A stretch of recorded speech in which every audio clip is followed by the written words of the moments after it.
Hey, everybody, and welcome to another episode of the BJJ Foxcast. I'm your host, Alex Martinez, and it is episode 30. So you know what that means. Tojo's here.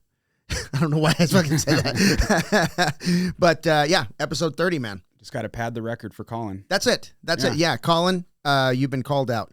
And for this episode, we actually made some show notes. So, 2 pages of show notes. So that's pretty cool. But thanks for doing this, man. I know we just had Eddie on the show yesterday, Agro Eddie, and it was an awesome show, man. That was really fun. That one will release the Monday after this one probably releases, right? Probably. No, that one will be 29. Okay. So it'll be just before. So okay. Probably release that Monday and then this one shortly after. Okay. But I want to show off some new mugs that we got from the beautiful Marlena Vallejo. She made me beautiful and talented. She's one of my blue belts, and I asked her if she could do this, if she could put a logo on a mug. She's like, "Yeah," and boom, knocked it out of the park, man. I really liked how they turned out. Yeah, I want to know how they do this because it's not like a sticker. It's it's on the mug. Yeah, it's on the mug. Yeah, and she's so funny, man, because she had one like a sample that she wouldn't let me look at. She's like, "Well, you can look on this side, but not that side," because I guess she messed up one side. I don't know, but. But you know what? You know, it goes along the same line as what Eddie was saying when he has a design and he knows that there's like a blemish or an error. Yeah. And he can see it, but nobody else can. It's same kind of thing. Well, when I was making cutting boards for everyone, like I know every flaw in every cutting board I ever made. Yeah. What's the flaw in mine? None. Yours is perfect. Mine's perfect. Thank you. Yeah. Thank you. Everyone else's has flaws. Yeah. Everyone else's has flaws. So, but hey, man. We were talking downstairs and we were talking about what we're going to talk about, right? Episode 30, you know, I think there's just like the subjects are just limitless, man, as long as we, you know, just kind of put our mind to it. So we're going to talk about jiu-jitsu. We're going to talk about jiu-jitsu, absolutely. We may throw in a little bit of hunting stuff in there, but new competition season. Mm-hmm. So we talked about, you know, setting goals and doing all that stuff. And I was listening to something today that was talking about like, setting a New Year's resolution / goal is like, I mean, you're 40% likely to quit on it in January. I mean, I think that's all goals. I think more people just set New Year's resolution goals. Yeah. I don't think anybody, well, not anybody, I think most people don't follow through with their goals. No. I mean, it's got to be something like that is really meaningful to you. You know what I mean? Like, If it's really meaningful to like fix your finances, you'll do it. If it's meaningful to fix your, you know, whatever, if you want to get more educated, right? If it's really, really, truly a goal, not just something that would be kind of cool to have, you know, I think you got to get to a point where you've just had enough, man. Yeah. You know, and I think once you hit that point, I think you'll start seeing change just in your habits, daily habits. I was just watching something on some guy. I can't remember what his name was, but he was talking about how people who get who don't get to that breaking point are actually worse off than people who do get to the breaking point. Yeah. Like whether it's your job sucks, like your boss sucks, he's treating you like shit. He's like, it's when people are treated just like meh. Those are the people who get stuck because it's like they don't get past that threshold of like where they're going to make a change in their life. Yeah. So they'll basically settle for mediocrity for their whole life. Yeah. Versus like having themselves hit rock bottom, like, you know, if your boss is just like like he grabs your fucking ass or something, like that you just can't fucking put up with, then you're like, all right, fuck it, I quit, right? Like, a lot of people don't get to that point, you know what I mean? Right? Yeah. They just settle for that mediocrity, and then you can say that that's probably like true with a lot of different things. Yeah, and you know, we use the word like a lot and many and you know, whatever, but I wonder how many people are actually living that life right now. You know what I mean? Like of our friends, like we have a lot of friends. You know, we're pretty popular. We're kind of a big deal. Yeah, we're kind of a big. No, our circle is pretty small, but we have a lot of friends. You know what I mean? Like, you know what I mean by circle. Like maybe 10 of us will actually hang out a lot. You know, but I wonder how many of those friends that are, you know, jiu-jitsu, you know, people that are, you know, have a regular life, are living that kind of life. Are you? Let me ask you: are you happy with what you're doing? What you do for a living? Whoa, is this an intervention? Yeah, it's an intervention. Dear Tojo. No, so like, I've gotten to the place in my career where I can tolerate it enough and get paid well enough that it helps me be able to do all the other dumb bullshit that I want to do. Like hunting, jiu-jitsu, travel when I want, have the weird side hobby, build whatever I want kind of, time and funding. So that's where I'm at. I think if you have a toxic work environment and you don't have a passion outside of that, I can almost guarantee you have a toxic relationship with money. Yeah. Everything about it is toxic. But like your job funds your passions. Yeah. And you have a lot of them. And you kind of narrowed it down to two that you do most of the time, right? Hunting and jiu-jitsu. Those are the ones that don't go away. Yeah. But everything else kind of falls. Yeah. But I think if you find a passion that your job can fund, I think you'll have a better relationship with money. Yeah. Right? I mean, you would think, right? I mean, think about like, I don't want to say I feel bad for anybody because they choose their life. If they're happy, I'm happy for them. But think about the people that like, they work and they're just looking forward to that weekend. Yeah. Like, oh my God, it's Friday. Like, I couldn't tell you a fucking day it is. I honestly, like, I think it's Sunday. Yeah. Because we did comp training. So that's, that helps me remember. But honestly, man, like, I don't know what day it is day in and day out. Yeah. I don't look forward to a Friday. Like, right. I'm not looking forward to a vacation. Like, I dig what I'm doing. Yeah. And, and like I said, I got a very supportive wife. I always say that, super supportive. But yeah, man, I think people need to find whatever they're passionate about. I don't care what it is. But the same folks that like look forward to the weekend are the ones like I think, I don't know, but I think are like watching, sports teams and living passionate through that. And I don't think that's enough, man. I don't think that is passion. I think that's substitute passion. Yeah. That's like diet passion. Diet passion. Yeah. Like, because you're literally, it's like people who like live their life off of like sports teams and, their favorite football team or favorite basketball team or whatever. You're living vicariously. Yeah. Yeah. They use the word we. Yeah. When they refer to their team. Yeah. What did you do again? Yeah, exactly. Like you watched them. Yeah. That's all you did. Yeah. And you drank beer. I'm not saying, maybe they're not drinking beer, but right. They probably are. They are. Yeah. And I remember going to a bar. And there was a Packer game on. Oh, this is a Packer bar. What? Yeah. Do you think the Green Bay Packers give a shit about your How many bar? of them are here? Yeah, but I mean, I guess there is passion there, right? I mean, it wouldn't be a multi-billion-dollar industry if there wasn't passion, right? I think that's more of a drug than it is a passion. Yeah. It's kind of, I don't know. I think it's basically their version of like Star Wars nerds, Star Trek nerds. Yeah, I guess so. It's fantasy. Yeah, because it's not real to right. Like your football team wins. Yeah, like what real effect does that have on your life? Nothing. None. Zero. Yeah. Other than I guess you can get emotional about it. Right. I love the videos. But that's something you make. Yeah, that's true. Yeah. I love the videos of like people getting so pissed off they throw shit at their TVs and stuff. You've seen that? There's awesome. A real consequence. Now you have to replace your freaking TV. Yeah, you're out $3,000 because you're an idiot. Congrats. Yeah, man.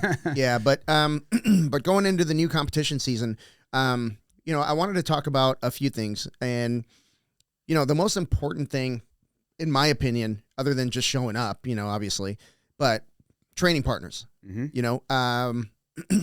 You don't always get to pick your training partners.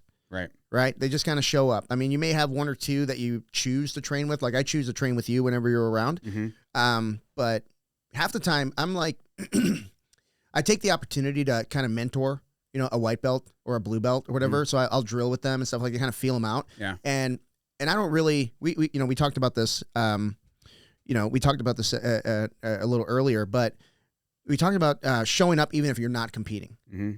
And that's a good opportunity to learn shit. Yeah, I think that's something we like, especially when it becomes tournament season or comp training, or we're going to start ramping it up because of Pans is coming or World is coming or whatever. We kind of like that's like it seems like in a lot of ways that ends up being like all of the casual hobbyist guys, like that's your cue to not show up to class anymore, right? And it's like. We talk about like, jiu-jitsu being a team, and we have like, these grand affiliations like Aries or, there's Gracie Baja or, all the big, or Atos, all the big organizations. It's like the whole reason you have those big teams is that you have this pool of training partners, whether or not they have the same goals as you, like, especially short-term goals when you're talking about like a tournament coming up. Yeah. It's like you want to be there for your your training partners because you want them to be there for you. Yeah. You know, like when the off season and you want to like pick somebody's brain about something like that as a hobbyist, it's like, well, where were you when it was their turn to start, you know, pushing it and they needed a partner? Yeah. You know, because you don't get better in a vacuum in jiu-jitsu, right? Yeah. You get better on the backs of your partners. Yep. And I think everybody brings something to the table. If you're lucky enough to have a white belt or a blue belt in the academy, that's like a stud wrestler. That's kind of cool. You can get a lot out of it. But also, like, I enjoy drilling with white belts because they don't react the way we think they should. Right? Like, our thought process is, I'm going to do this, he has to do this, so I'm going to do that, and I'll get ahead of him, and blah, blah, blah. Right. But the white belt be like, just ripping those grips away, right? And you're like, oh, shit, this isn't like what I expected. Right. I think that look is beneficial. I think there is some benefit to it, you know? Yeah. So, not competing. I also think that it's pretty difficult to get yourself motivated to show up for a competition training when you're not competing. Yep. That is really hard. And if you can do that, you can overcome that, I don't feel like, I feel like hitting snooze. Just remind yourself you don't have to cut weight and make that tournament. Yeah, that's true. But you can show up and learn some shit. Yeah, absolutely. Yeah. So when you're running a competition prep, what's your mindset? What's your thought process going through that? What do you want to get across to the team? I think a lot of times at that point, it's mostly conditioning. It's like, let's teach people to, get through the suck. Right. Because at that point, if you have like a month left, you're not going to like jump, leaps and bounds skill wise. Yeah. But let's like make it so you can hit the skill that you have when you're on the fence. Yeah. Like when you're exhausted, tired. Right. Yeah. Or let's get it so you never get exhausted, tired. Yeah. Yeah. Right. Yeah. And I think that's what pushes a lot of people away. It's like, it's fucking hard. It sucks. Training for comps is like, it's about grinding. Yeah. That's where the real grind comes in. And I think a lot of people are afraid of that, but yeah, we did an hour and a half this morning, 8 to 9:30. And then I had a couple hours to kind of shower and cry. and then we did a weightlifting session with 3 of us that were at comp training showed up, but there was like 7 people at the weightlifting session.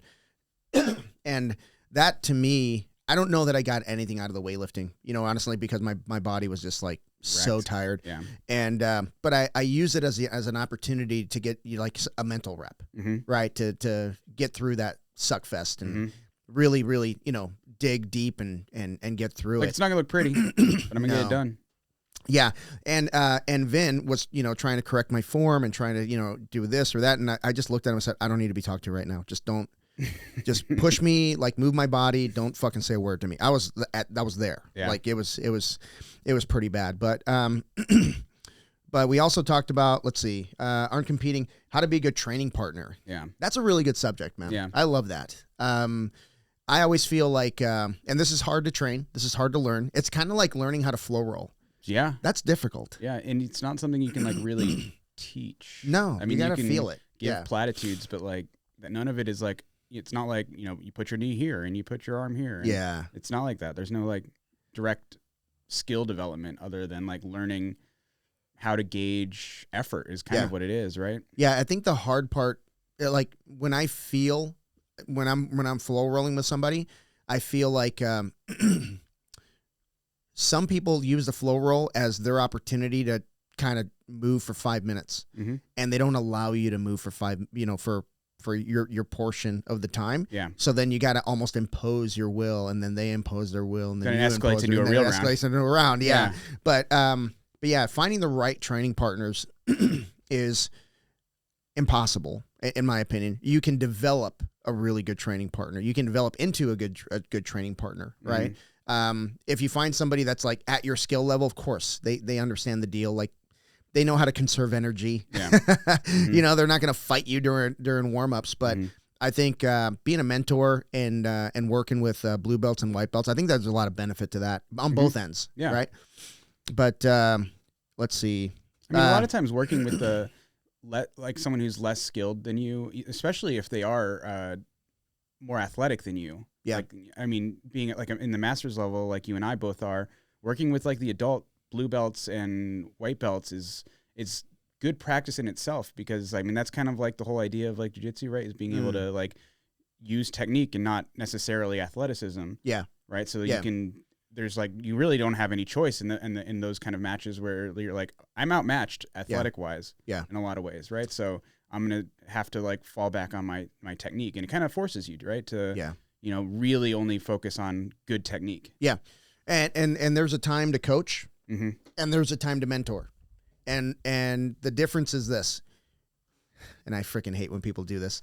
Like you got a belt, like a purple belt or a brown belt that's rolling with a white or blue belt, and the white or blue belt passes their guard, and all of a sudden they turn into a coach. Oh, put your foot here, put your hand here. You know what I mean? Yeah. Like, no. Yep. I just roll. And the only coaching or mentoring that I give is like if I've got their back and they're trying to push my feet away and exposing their neck, I always yell at them. I was like, hey, defense first, right? Protect your neck first. I mean, that's another hard thing to balance too. Like when you're rolling with somebody, like it's hard to balance, like when you want to, like if like say like you're rolling with someone who like, like they could never submit you without like, they just couldn't, right? You're rolling with like a brand new white belt or something like that. Yeah, totally different. Like when you're rolling with someone like that and you can see that they're like kind of have the right idea on something, then that might be like, no, put your hand right there. Yeah. Right? Like I think that's okay in a lot of cases. Yeah. But like when you're rolling with somebody that on a long enough timeline they're going to get you, then it's condescending. Yeah. Then it's not. Then it's you trying to save your ego. Yeah. Yeah. Even though it's like Yeah. That they passed your guard legit. Yep.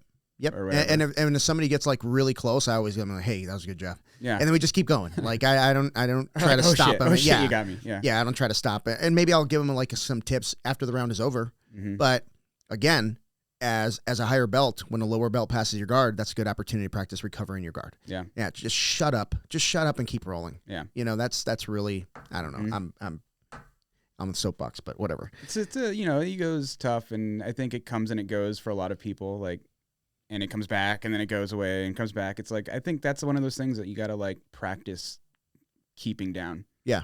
Yeah. Yeah. It's super important. And quite honestly, like you lose some credibility when you start doing that stuff. I know. And it's one of those things that you don't notice unless you're on the outside. Yeah. Yeah. Like, right. Like the guy that's doing it has no idea. Yeah. Yeah. But we all do. Yeah. I know there's someone out there listening right now who's like, wait, is that me? Yes. Yes, it is. That's you. No, I'm just kidding. But I mean, I catch myself all the time where like someone who's like maybe younger, bigger, whatever, or maybe they're just like they're equal to you, but they're just like that they're going to be a hard round, and you're like, they might be a little inexperienced, or even even if they are like same experience, like say like Dave Thomas in my school, like sometimes I'll catch myself being like, I don't want to roll with Dave today, and I'm like, shut the fuck up, go roll with Dave. Yeah, man, because I have great rolls with Dave. Dave and I are like. Yeah, you're about the same weight, no? Yeah, I mean, it's nice over at Paul's because I have DK, Dave, and Daniel Kim, all masters level black belts, and we're all roughly that featherweight, that 155 to 165-ish weight range. So it's like, that's awesome. That's good. Yeah. And they're all a little bit different, right? Yeah. So, yeah. But like every once in a while, you catch that weakness, that ego coming in where you're like, I don't want to roll with Danny. I don't want to roll with whoever. And you're like, shut the fuck up. I get the tough roll in like as soon as possible. Yeah. I just take my ass kicking early. That's like when Kray is on the mat, I'm like, yeah, let's roll. Yeah, but haven't you had those days where you're like, you have like an hour or 45 minutes of rolls and you're like super fucking tired and you're like, oh, let's get an ass whooping in, and like you pick someone like who's gonna beat your ass for like that restaurant. Sometimes I don't know. I feel like that's good. Like I'm just gonna survive with Danny on my back. Yeah, that's it. That's it. Yeah. There's a few people I can think of that, I think I can get the better of them, but it's work, and you're like, oh man, here we go. But get those rounds in, if you get beat, who cares? But I mean, that goes back to like embracing the suck, right? Yeah. Like those guys who push you the hardest are the ones that you should absolutely never stay away from. Yeah. Those are the guys that you need to be rolling with every night. Yeah, and there's some people out there. I mean, we're talking about getting ready for competitions, but there's some guys that don't compete that are pretty freaking tough. Oh yeah, of course. And they're just because you're not a competitor doesn't mean you're not good at jiu-jitsu. Right? Yeah. That's a really good point, man. I can think of a few on top of my head that have submitted me, you know, and they don't compete, you know, so that's pretty cool. D's really fucking good, right? He's really good. Yeah. I haven't seen him compete. I don't know if he doesn't, he has no desire, you know, which is fine. Yeah. I mean, he's a good coach. He's a tough role. And he gets it. He did wait for me to be tired the other day, and then did he? He listens, by the way. Unlike you, he listens to the podcast. D, whip his ass next time you see him. You don't have to tell him. yeah, man. But you know, that's another subject that I'd like to talk about, maybe just for a minute. I know we're talking about competing, but coaching. Yeah. So we've made some changes in the academy. Got some couple of new guys, you know, doing some coaching, and I gotta be honest, man. I'm having a hard time with it, you know, because like I'm stepping away from your baby kind of thing. Yeah. You know, D's taking over the 6 a.m. class. He's doing a great job, man. He's got a good. Yeah, he taught Friday night. That was really good. I was really impressed with his style. Yeah, he's a good communicator, and he pushes the class, which is what I want. I want the guys to be pushed. Yep. And you've got a really good sweat going by the time you start rolling. Yeah. Yeah, and. He's again, like I said, his communication skills are really, really on point, and he gets his point across really well. He commands his respect, like not like, you know, like forcefully, but I mean, like when he talks, people listen. Yeah. You know. Well, you know, and that's something like, you know, you and I have talked about this quite a bit. Like, you know, when you're teaching, especially you and I, we started teaching a little earlier, right? Purple belt, brown belt, yeah. And then you get like a couple black belts in the room and a brown belt in the room. You got to own that room. There was 3 black belts there on Friday night. Nice. He was nice. He was uncomfortable. Oh, no, there's 2. It was Koa and myself, and then little Luis was there. Okay. Like, you know, there's a couple brown belts. Yeah. Like, you know, people that are technically his, like, you know, his rank superior, but you know, and he was like, oh no, what am I doing teaching? Yeah. I was like, you'll be fine. Yeah. Technique's technique. Yeah. You just have to own that room, man. Yeah. Like I was, you know, I was not embarrassed. I don't want to say that, but I was like intimidated whenever I'd have like black belts and brown belts show up. And, but I showed up prepared, which helps. And, you know, it's always funny when somebody walks in and they're like, why is this line all messed up? You know, when you got a purple belt and a couple of black belts lined up, and the purple belt's running the show, but the purple belt or the brown belt is the instructor. That's just the way it is. Yeah, I mean, you and I have talked about that. We're like that feeling of like, am I prepared enough for this? Or like, am I ready to do this? It's like that's what kind of, if you're a good coach, I think that's what motivates you to like study. Yeah, study, prepare. So you don't. So even if you do feel that way, you still back it up. Yeah. You know what I mean? Yeah. It sucks to get caught with your pants down, you know, around your ankles. You're like, I don't know what to teach, and I'm teaching this wrong or whatever. You don't ever want that. No, when you wing it, it stinks. Yeah. It stinks. And everybody knows it, man, and nobody likes it. And it's whether or not they notice it, it doesn't matter. I mean, you know it. You know you weren't prepared, and you know that feeling sucks. Yeah. Like even if everyone like thinks you did a great job, you know, they don't know better, especially like, you know, teaching a fundamentals class or something. Yeah. They don't know that you're teaching an armbar, like you could have taught it better or whatever. Right. Yeah. But you do. Yeah. Like you don't want that on your conscience, right? Yeah. Or when you forget like a detail that's like super important, you're like, oh no. And the class is just about over, so you can't go back. You know, you just got to wait for the next opportunity to teach it. But that goes into like you said, you know, studying and preparing. You're never too good to study anything. Right. Right. It's like Hodger Gracie was saying that there's no black belt moves, just like moves executed at a black belt level. Right. And you got to be able to teach it at that level too. I think when you're really, really, really skilled, I think it's even more important to study, because it's real easy to like assume that somebody knows where to put their hips for like setting up an armbar or triangle or whatever. Like you know to like, you know, you cut that angle. Yeah. Right. So you're like, well, I don't need to point this out to everyone. Everyone should know how to do this. It's like, no, those are the details that you need to be pointing out. Yeah. Right. So I think you take more for granted the more skilled you are. Yeah. So like when you're studying stuff, you can see like when someone's explaining how to do something, like when you're like, you know, watching, you know, those training videos or whatever, it's like you can see like from another person's perspective, you know, like, oh yeah, I would want to know this detail. Yeah. But I would have just, you know, taken it for granted or whatever. Or, yeah. You know what I'm saying? Like I think anything you can do to like kind of remove yourself from like just like I'm just showing a technique that I know. Yeah. You know, versus like teaching someone who knows nothing. Like I just assume that like whoever you're teaching, even if it's like a room full of purple belts and brown belts, it's like every once in a while you like learn like when you have like Samir or Kishenyo or Josh, you know, teaching something, and it's just like it's a move you've seen a million times, and they like just one time they like show a detail, and you're like, oh yeah, yeah. And one thing that they have in common, and I started doing this early on, is you'll never hear them say, I like to do this, I like to do that. Mm-hmm. They teach it like this is the principle of this, right? This is the you know the system, mm-hmm. and they teach it as though it's like, you know, step by step by step. And I think when you start saying, I like to do this, I like to do that, I'm like, is that the right way or is that your way? You know what I mean? Like, show it, you know, I want to display it like this is how it's done. Mm-hmm. And then I'll show a little variation, like I hate what ifs, but a what if kind of thing, right? What if I do this if this happens, right? Yeah. And I think that's a really good approach that they use. I mean, I think there's definitely a place for my preference. Because, like, for example, like, say, like a rear naked choke, right? You can figure 4, hand behind the head, hand behind your own head. You can gable grip. There's lots of ways that you can, like, you know, execute a rear naked choke. Yeah. Right? Yeah. Well, this is my preferred way.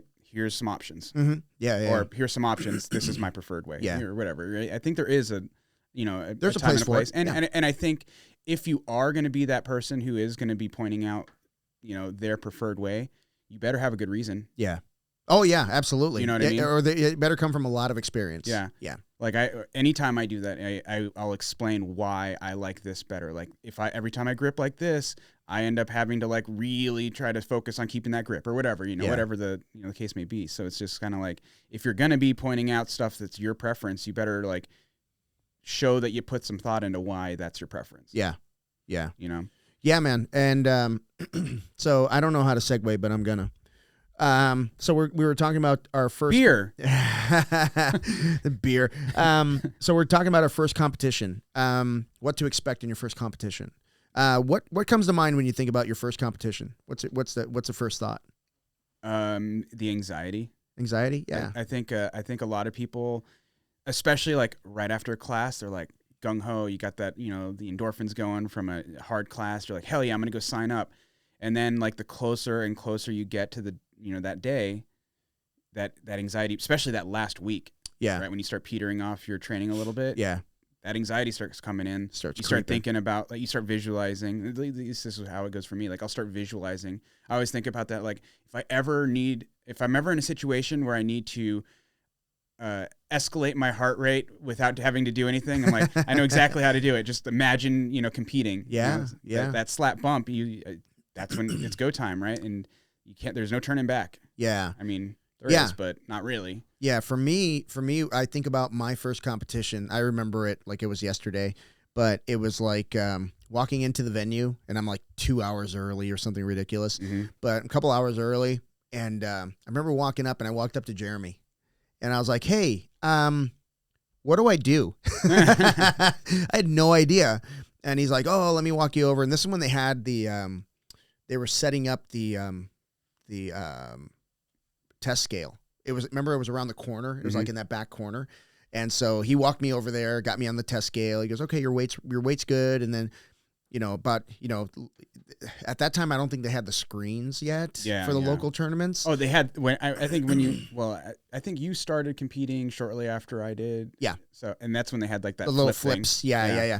But he said, Jeremy said, be in the bullpen about a half hour before your match, and then they'll call you, and then whatever. Now it's like, these guys have it good. Yeah. Like, they have it really good. The AZ There's BJJ. a bulletin board that shows you, like, there's 10 fights ahead of you or whatever. Yeah. So, the AZ BJJL has done a great job of kind of mimicking what the IBJJF is doing and keeping it really organized and, you know, running on time and all that stuff. So they've done a great job. But back then, it was like, I don't know where to go, dude. Like, you tell me. And so that's what I remember. Yeah, I mean, I take that part. That's another thing that, like, I think we all take for granted. Like, those guys first, they come in the building and they're like, "When do I sign in? Yeah. Or do I, like, what do I have to do?" Like, and it's like, "Oh yeah, you don't know what to do." Well, you know what time, right? Because they give you like an estimate. It's like, be there about a half hour before that, like at the the check-in station, and just make sure that that clock's not ahead or late. Yeah, and you can refresh your phone and sometimes you can, man. I think that's the one thing that they need to figure out is that internet service out there is trash. It's a little rough. Yeah. But I mean, they're always within like 15, 20 minutes. I've never had anybody like before it was like 45 minutes early. Remember they were calling your name and you're like, you're about to be disqualified. Like, holy shit, I just walked in. Yeah.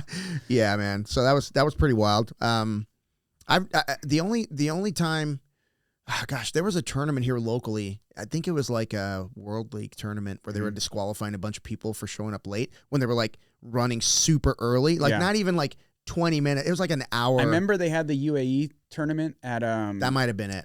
It was at the Phoenix Convention Center, and it was like at a weightlifting convention, and we were just like tucked in the back left corner. You'd walk in, and you're like, "What the hell is all this shit?"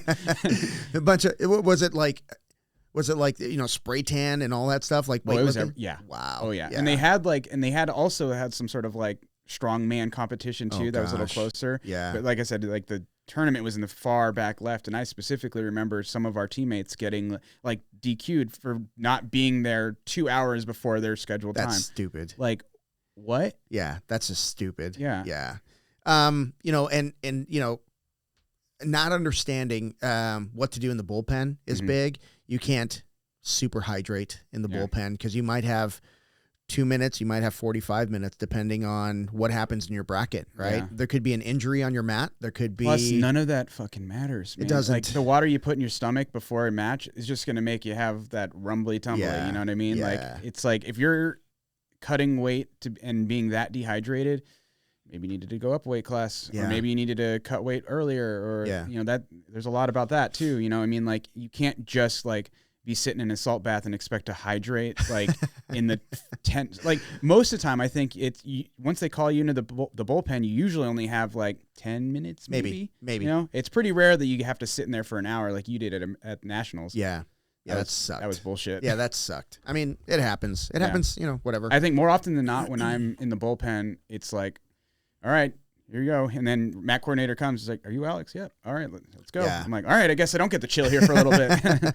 Yeah, it's happened. And you look at the order of fights, and you got like 4 ahead of you, and they're already calling you. Like, I guess we're going now. Yeah. Yeah. So that's good and it's bad because I want to get it over with. I want to get that first match over with. Yeah. And I think if you're talking about your first tournament, getting past that first round is huge. Yeah. After that, it's like, no big deal. You know what I mean? Like you're in the bullpen or not, whatever, just walking around. Yeah. And I always tell my guys, like, if you're in the final, go hide.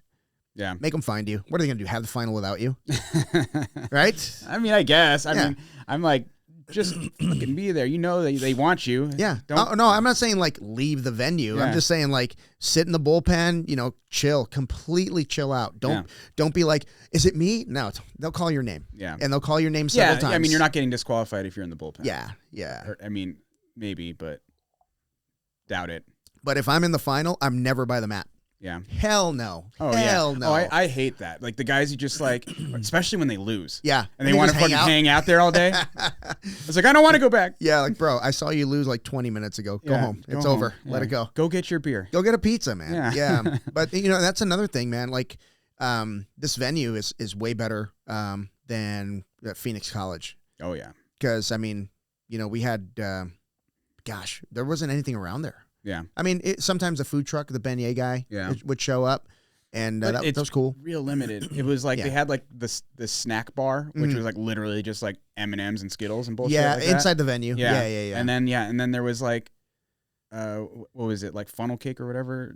For a little while. Like sweets and shit. Sweets, like, I don't want that. I want real food.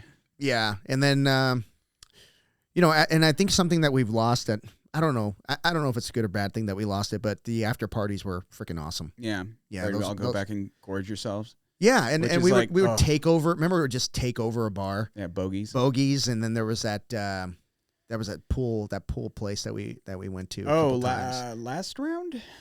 Yeah. Fast break. Fast break. Yeah. Fast break. I think it's called something different now. I think it is last round now. Last round? Is that the place on Baseline? Yeah. Okay. Yeah. Yeah. In that little Ace shopping center or whatever. Apparently it's a Raiders bar. I was over in that shopping center the other day, and there was a guy who had like his Raiders truck with all his Raiders. Ugh. He had like these like stands for each one of his tires that had huge flagpoles. That's passion, man. Okay, whatever. I don't know, man. I want to empower the guys, but it's not my thing, dude. It's literally fanaticism, and that's what the word fan comes from. So yeah, that's true. That's true. And I don't know. They should be passionate enough to get out there on their own, even though you can't really do that for professional football. Yeah, you can't. You can't. But that's another thing about jiu-jitsu, man. I've shared the bullpen with some pro athletes. Mm-hmm. You know, that's pretty awesome. Mm-hmm. That was pretty awesome. Or trained with. Yeah, trained with. Yeah, pro athletes. Yeah, how many guys get to go train with whoever? I don't know who's big in football right now. I don't know. Whatever. All of those guys are getting in trouble now. Yeah. Apparently the Super Bowl's here this year. Oh, really? Yeah. Yeah, that's why they built that awesome stadium, was to have the Super Bowl here. Yeah, instead of having it outside. I'm glad it's in Glendale, so we don't have to fucking deal with it here. Oh my God, the traffic! Can you imagine? Ugh, forget that, dude. Yeah. All right, so first competition, nutrition and sleep before and after. Mm-hmm. Not my forte. Not mine either. What are we even talking about this for? But it's super important. It's super important. I think the reason I put that down for the most part was the after part, because I think it's real easy for a lot of people. Like, you are really strict for, a month or 2 months or whatever it takes to get down to your goal weight. And then afterwards, we were talking about the after party where everyone's like, I want to eat a whole pizza, a double cheeseburger, a dozen wings. It's like, don't do that to yourself. Don't do that to yourself. Like, it sounds like a good idea. Yeah. Because you've been restricting yourself. It's like, just have a cheeseburger. Yeah. Just have a burger. Yeah. One day after the Vegas Open, I think I ate 5 times. Yeah. Gary Hatch and I remember when we used to go to the burger bar between the Luxor and the Mandalay Bay? Yes. So we'd be waiting for the burger bar. We would go to the pizza place down the way, get a slice of pizza. That place is awesome. We'd go hang out in there was some photo gallery, eat our pizza. Yeah, that's and then right. they would call us over, and then we'd go get the build your own burgers at Burger Bar. It's like, oh my God, we ate so much food. And it was just like, oh, you feel like shit. I remember. Yeah, I remember. It doesn't even feel good. It doesn't even feel good. I remember eating a burger and wings. Yeah. At the burger bar, they had good wings. That place is good. Yeah, it is. It is. It's not cheap though. It's not cheap, but I mean, who cares? But one thing I want to talk about, but like the after, one thing that we've lost, man. I remember when it was like Nava, when we were all together, everybody would hang out until the trophies were given out for the teams, and we'd take a giant picture on the podium. That's been lost. Yeah. And you know what? Some of it's probably my fault, because I never encourage anybody to stay and be there for it. It's like, okay, I competed. Thanks. Yep. Bye. And they leave. I did my part. Yeah. I think it's important to be there until the last person has gone. I mean, we always did that. We always showed up early, stayed late. I guess maybe because we all knew we were going to go hang out after. Yeah.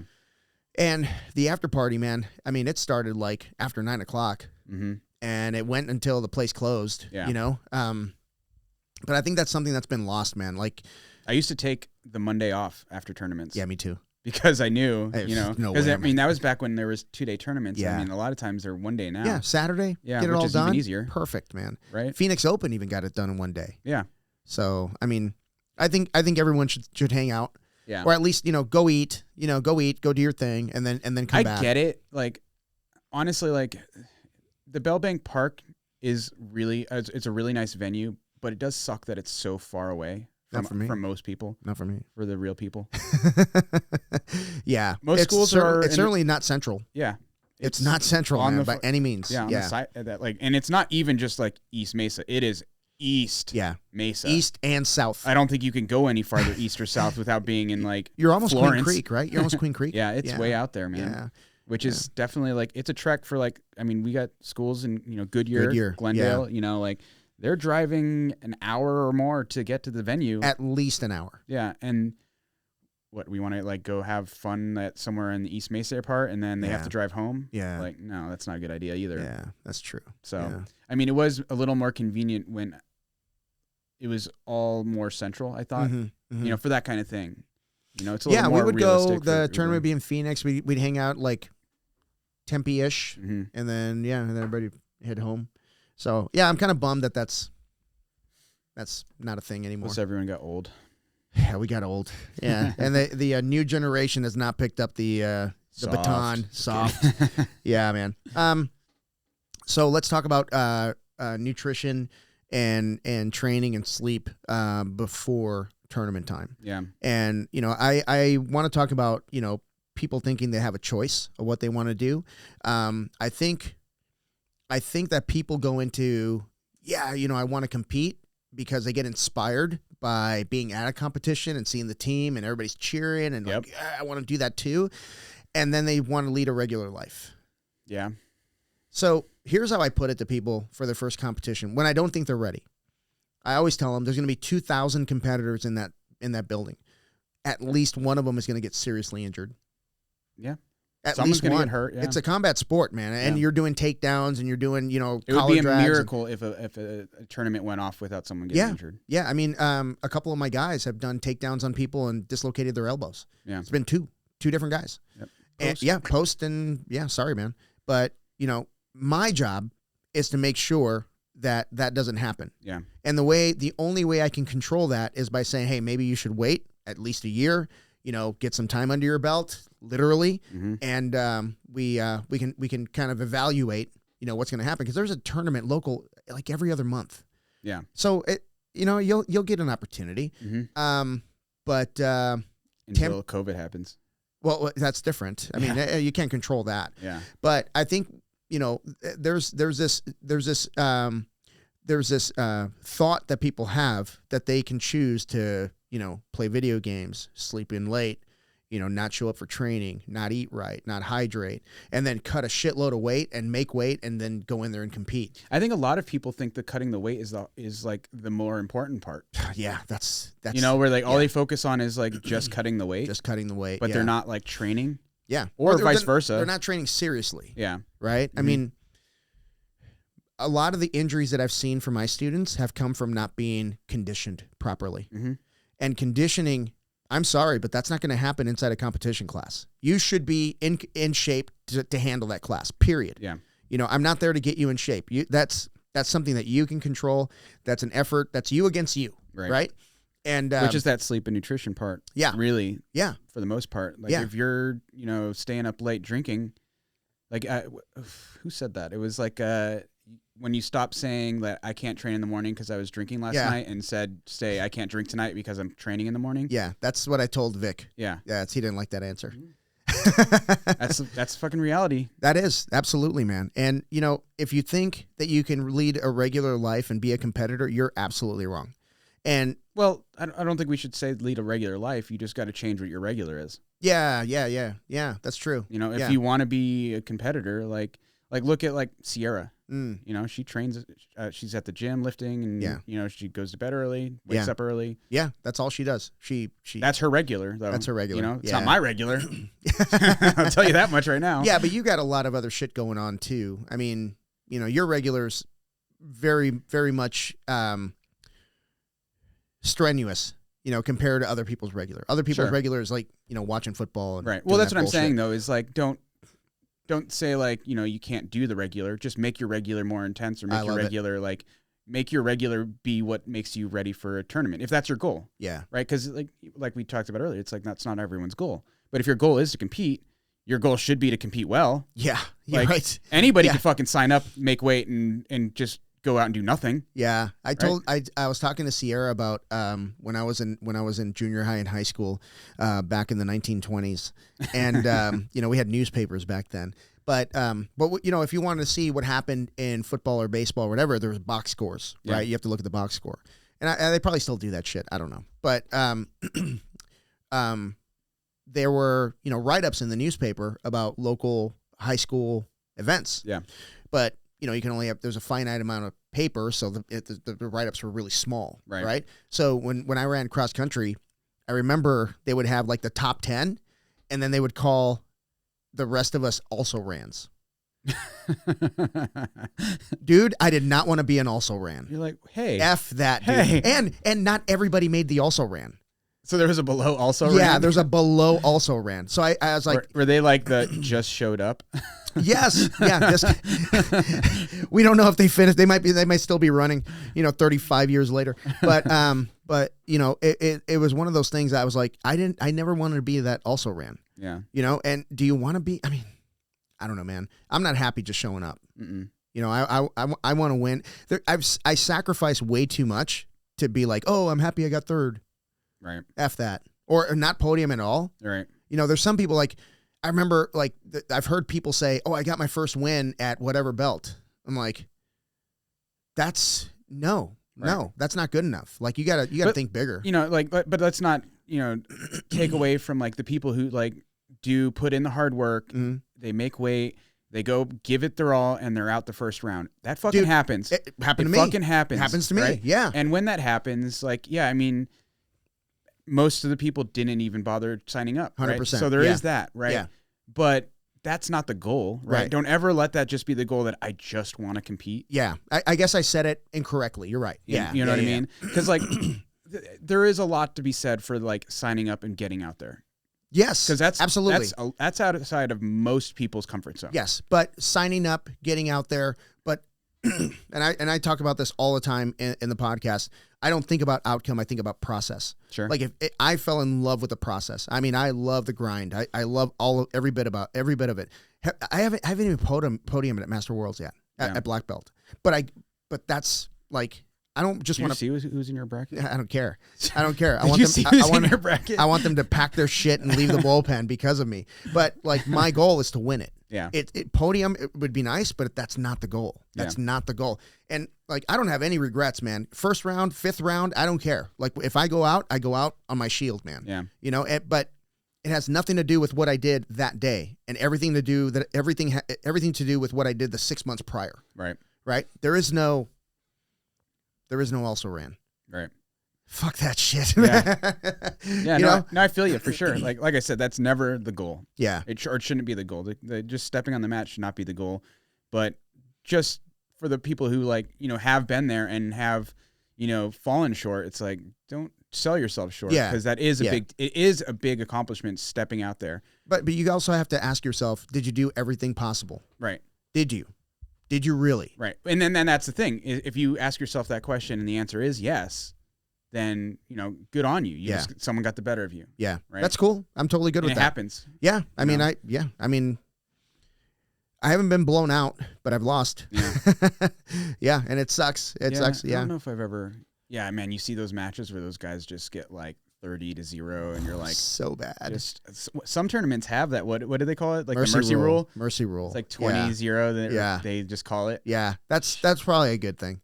I guess. I don't know. How'd you lose? Mercy rule. Mercy rule. I'd rather be like, I lost on points, even if it was like 50-0. Dude, if I was like 17-0, I'd be sticking my neck out, throwing an arm. Like, like, submit me. Go out on your shield. How'd you lose? Armbar, baby. Yeah, no one ever, when you lose by submission, no one asks you what was the score first. No, that's true. That's true. Yeah, man. Yeah, so let that be a lesson to everyone listening. If you're getting completely run through, just leave that arm out there. Yeah, stick your arm up. It'll be over quick. Don't worry about it. Oh he knows what he's doing if he's beating you by 30-0. Mm-hmm.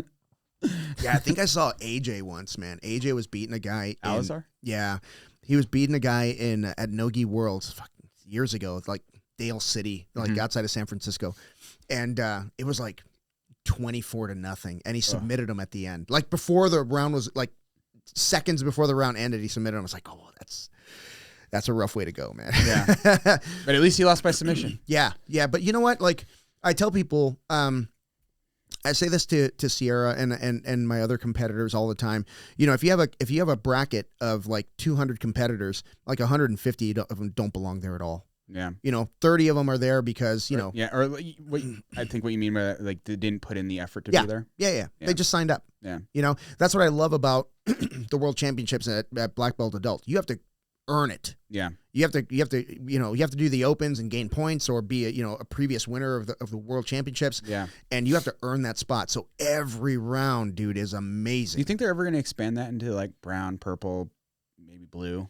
I think they should. I think they should, at least for brown, because at brown, like that's where it gets really serious. Yeah, that's when you can be a professional athlete. Yeah. I agree. I mean, they're between 18 and 20 years old.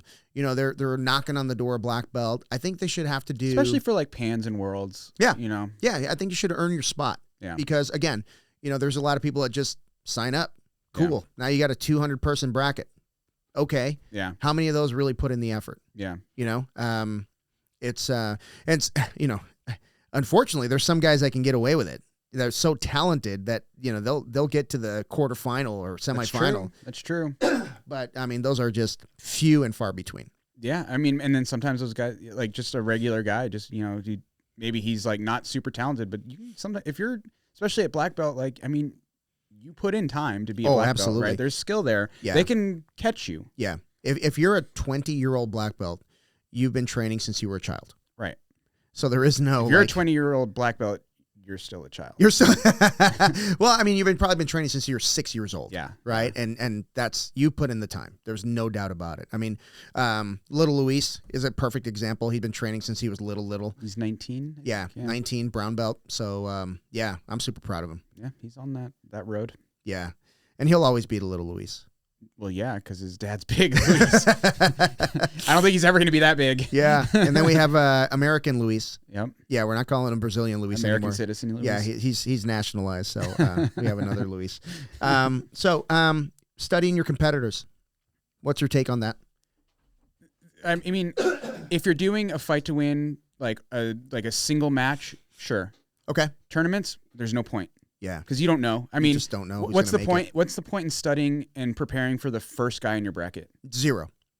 I would probably study the number one guy. Yeah. Yeah. I mean, maybe, but like, how many times have you seen the number one guy get knocked out in the first round? Like a lot of times, especially like when you're not talking about adult black belt, the rankings are kind of meaningless, right? Because that just could be the guy who just competes the most. Yeah. Well, the number one guy in my division is Jose Carlos. Yeah, so he sucks. I wish. He is amazing, dude. Yeah. He kills it. Yeah. He kills it. Like I said, I mean, obviously there are exceptions, but a lot of times, like those rankings are not fluffed. They're just not 100%. They don't necessarily perfectly match up with like the skill of that person. I agree. Yeah, I agree. You can compete a lot and put up a lot of points. And I mean, and like how often, like, for example, like you get really, really prepared for Worlds, right? And then you fall off the mat. Like, say you win Worlds, right? You won Worlds, and then you quit training for 6 months, and then you want to do a tournament, and they're like, "Oh, that's the guy who won Worlds." Oh, yeah. It's like, that's gonna be a really tough match. Yeah. And it's like, yeah, but he's not. He hasn't been training for 6 months. He's not in world shape. Maybe he had surgery or something. Yeah. Right? So you catch like a really good guy at the wrong time, and he's not that challenging. Right. There's just like jiu-jitsu, like fight sports in general, right? Are like that. Like they talk about, the fight math. Like it never really, this guy beat this guy. That means he's going to definitely beat this guy. But it's like, it doesn't. No. Yeah, you're right. Like it doesn't work out. And then people are sitting there like, how did that happen? Like this guy beat that, they go through, try to do the like you said, the math, but, it's all about matchups. Yeah. If you're a bad matchup for somebody, you're going to destroy them. Like if you're like your game is just passing guard and smashing. Yeah.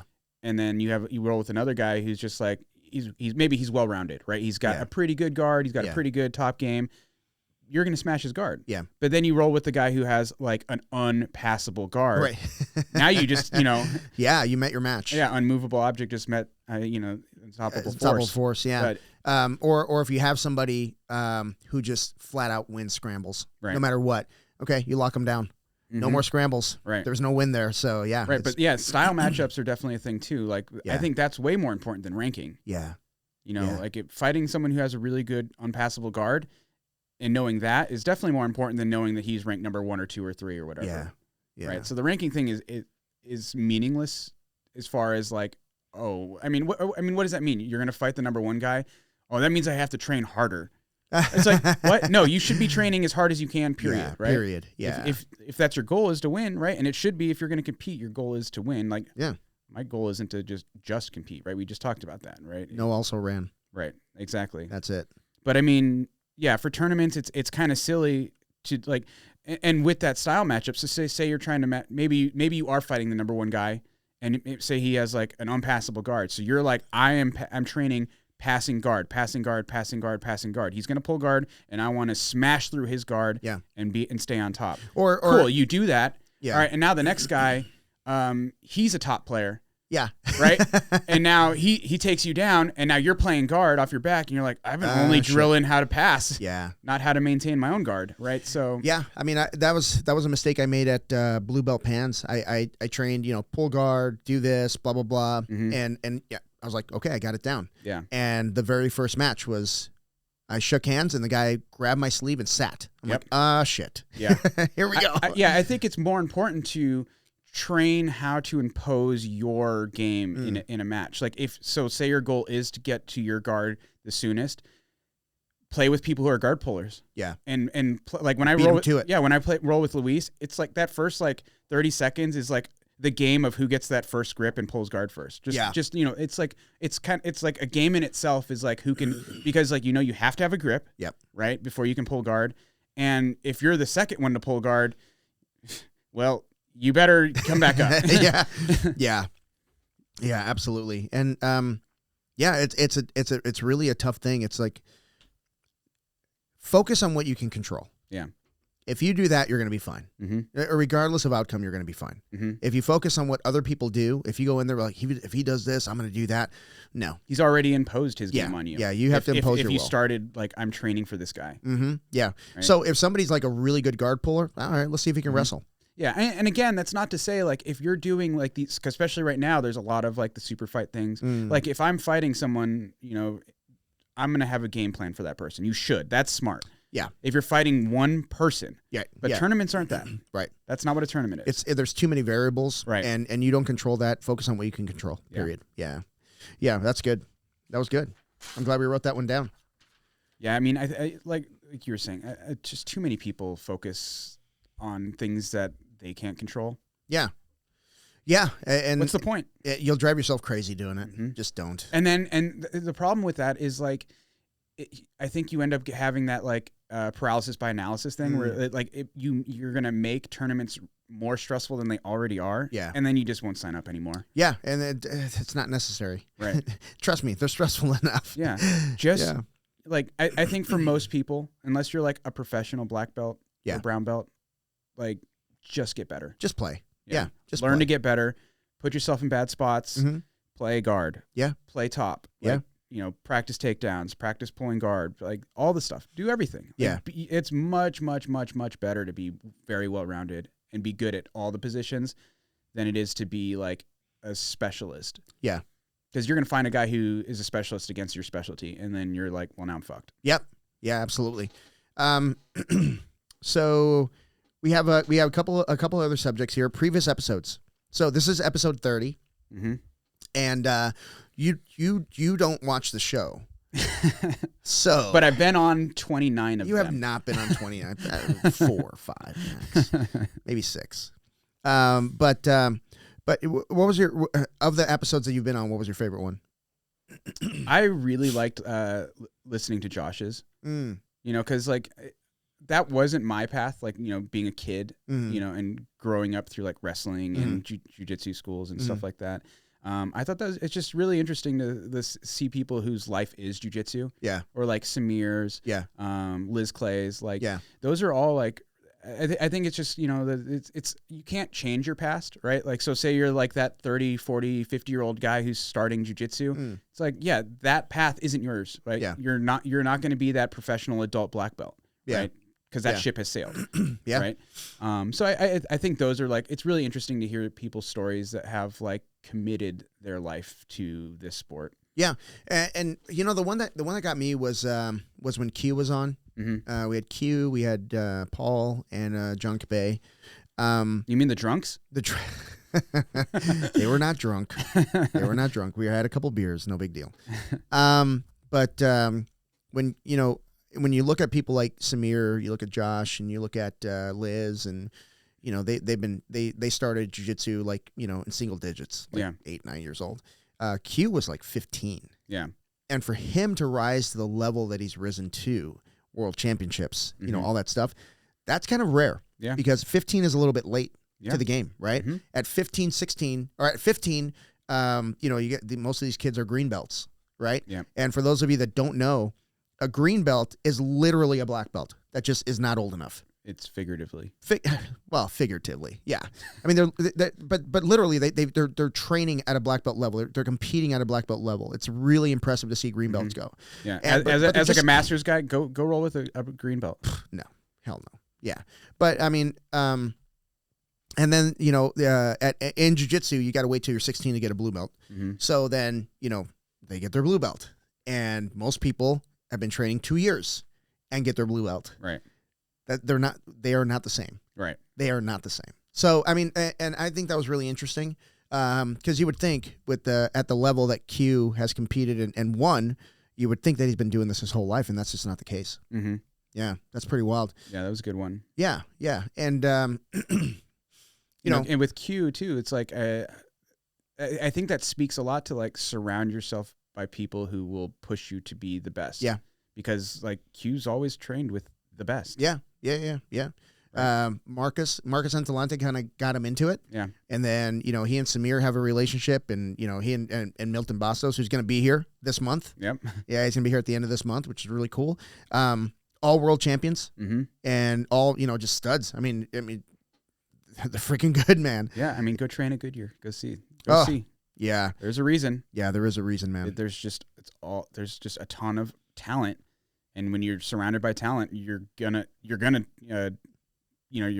elevate. Your skill's gonna go up. Yeah, absolutely. And it's pretty amazing that they all just kind of converged, you mm-hmm. know, in Arizona, you know, and that was really cool, man. That's really cool. Yeah. Another good one I thought was Jaleesa's. You know, it's because she had a rough go. Yeah. You know, and it's nice to kind of like hear someone who like pushed through something so challenging like cancer. Yeah. Yeah. And I don't know that she would have come back to jiu-jitsu had she not had those rough years. Yeah, you know maybe. What I mean? Yeah, maybe. Who knows, right? I mean, she's definitely had people in her life who would push her, like Paul and Leslie, or mm-hmm. like her like other parents. Yeah, know, which definitely is helpful. But like I think it's important for people to see that people have challenges like that, and then push through and still like for example, like when people like hurt their knee and have to have surgery or whatever it is, right? They get injured to the point where they're like, oh no, I'm going to be out for a long time. It's real easy to feel like, oh, this is the end of the world. But it's like, that's a year. Yeah. Maybe. Yeah. It's tops. A year. Yeah. Like, right. And then you see someone who had like, cancer. You're like, you're dealing with that. You don't know how long you're going to deal. You don't even know if you are going to get through it. You don't know how your body's going to respond to the treatments, right? But you get knee surgery. You know you're coming out on the end of it. Yeah. I mean, you're not going to die. No, you're not. Yeah. Right? Yeah. So it's just, I think it helps that was a good episode. You just put a little perspective for a lot of people. Yeah, I agree. I think that she was so candid with her story too, man. It was cool. And she knew every fucking date. Crazy, right? Crazy. I don't even know what today's date is, which is actually true. What is it? Is it the 8th? It is the 8th. Okay, all right, yeah. I think it's Sunday. Yeah, but that's all I got. That's all I got. I live my life 7 days at a time. So we talked about different training perspective. I don't remember what that was about. Training perspective from like high level, like Q, Samir, like. Oh, gotcha. Okay, like so how they're pushing. Yeah, we kind of. Being part of an association. I think that's important to talk about because there's a couple of different ways to look at it. Mm-hmm. All right. A very simplistic way to look at it is when you're a young black belt or a young brown belt owning an academy, you can't promote past a certain point. Right. Right. And, when you're a part of an association, you probably have instructors that are at that point or beyond, right, where they can promote, black belts and everything. Yep. And you need their support, right, when you're promoting at that level. That's a really simplistic way. Like a pragmatic way of looking at it. Yeah. I like to think of it as like you're tracking your lineage back to Brazil. Or Japan. Yeah. But I mean, Brazil. I mean, for all intents and purposes, right? But I mean, if you can do that, I think it gives you a little bit more legitimacy, I think. Or I don't know. I don't know. What do you think about that? I think the lineage thing a lot of times is blown out of proportion, in my opinion. I think it's super important. I think it's, as far as its usefulness for determining like the skill of somebody, I think it's, for the most part, it's pointless. Mm-hmm. Because like, for example, like you're under Q's lineage now, mm-hmm. right? You trained under Paul, who's more under Gustavo's lineage, right? Like, just because like schools move around, right? So it's like, that doesn't really mean that you learned everything you know from Q, who learned everything he knows from whoever, right? Yeah. It's like, you don't go down the line. Like, it's not as like set in stone where, like this school was under this school, which was under that school. So that's your lineage. Yeah. And so that guy learned from that guy who taught you, right? So it's like, just with how much people like move schools and how even organizations change, right? Yeah. Not even necessarily like absolutely me or you or whoever like leaving Paul's and then starting our own school or maybe going to like Gracie Baja or Atos or whatever, right? Yeah. Going to a different school, like the lineage stuff, like in that point, it's like, it's kind of like whatever. That doesn't really mean anything, right? Because you learned your skill from the people that are with you. Yeah. Right. Yeah. Who you train with. Yeah. But what I do think is really cool about having an organization, especially like Aries, where we have a lot of really good competitors, is that you have access to really good competitors. Yeah. Yeah. Right. Like we could go to Samir's school, in California and go train there and train with, a world champion. Yeah. Right. Several.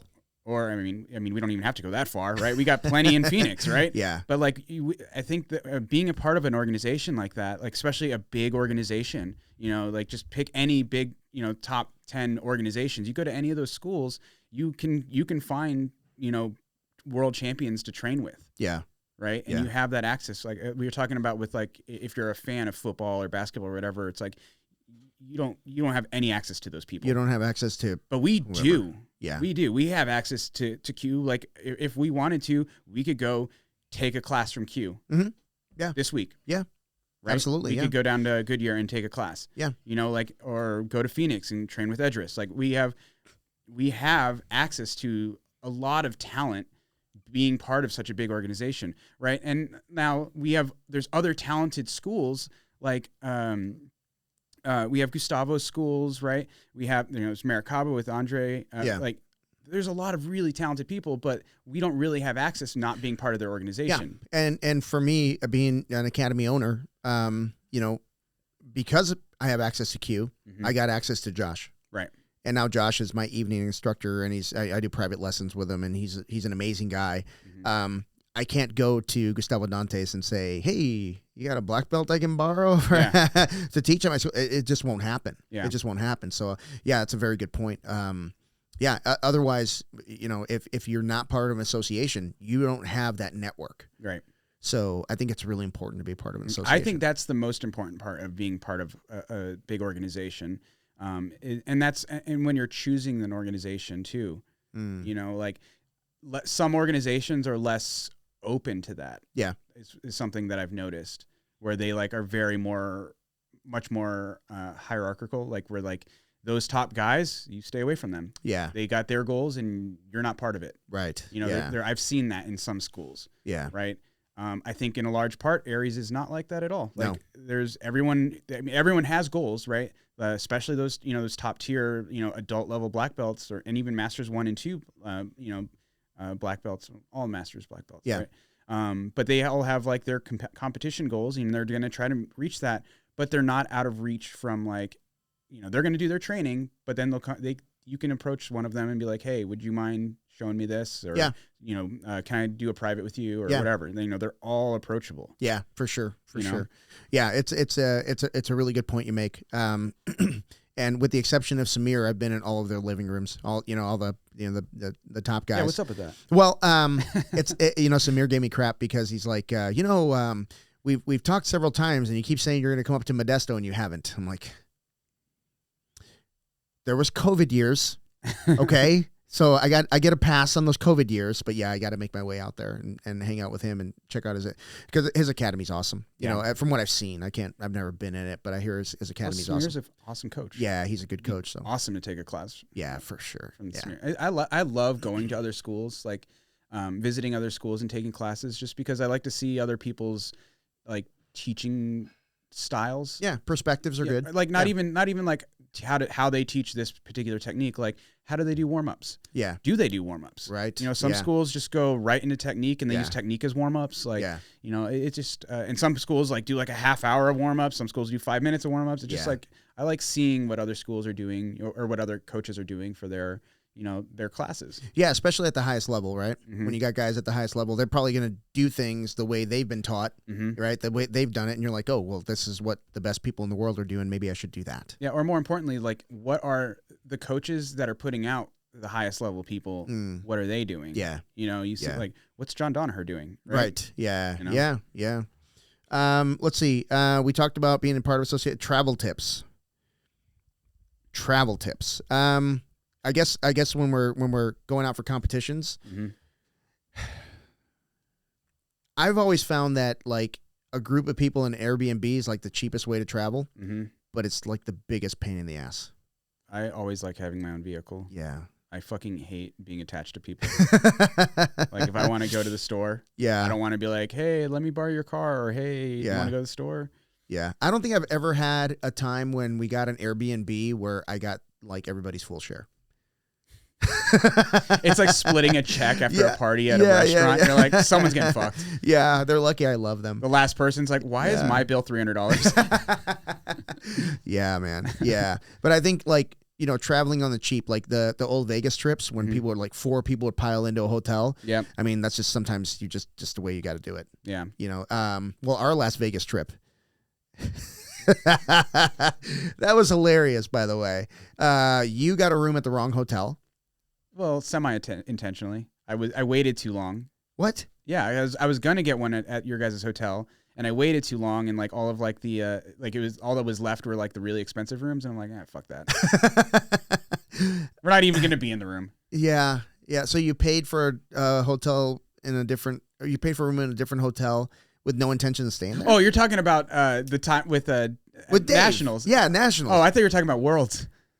No. That was, like I meant to be at that different hotel. Yeah, that was your hotel sucked. Well, for the record, you guys picked the hotel on the opposite side of fucking town. Well, of course, I assumed that we were going to be at, because it was Arizona Charlie's. Yeah, the ghetto. Like both of them. There's 2 of them in Vegas. Yeah, both of them are ghetto. Yes. One of them is near the venue. Right. One of them is on the complete opposite side of town. Why would I assume that Dave would pick the one on the opposite side of town? Because we left the stoner in charge. I know. He didn't even know that he put your name on a room. No, that was hilarious. I have 2 rooms. No, you don't. Yes, I do. No, you don't. I was like, well, maybe you put it under my name. I would never do that. Sure shit. It was under. Oh my gosh. Yeah. No. Yeah. I mean, I fucked up making the assumption for sure. Yeah. Yeah.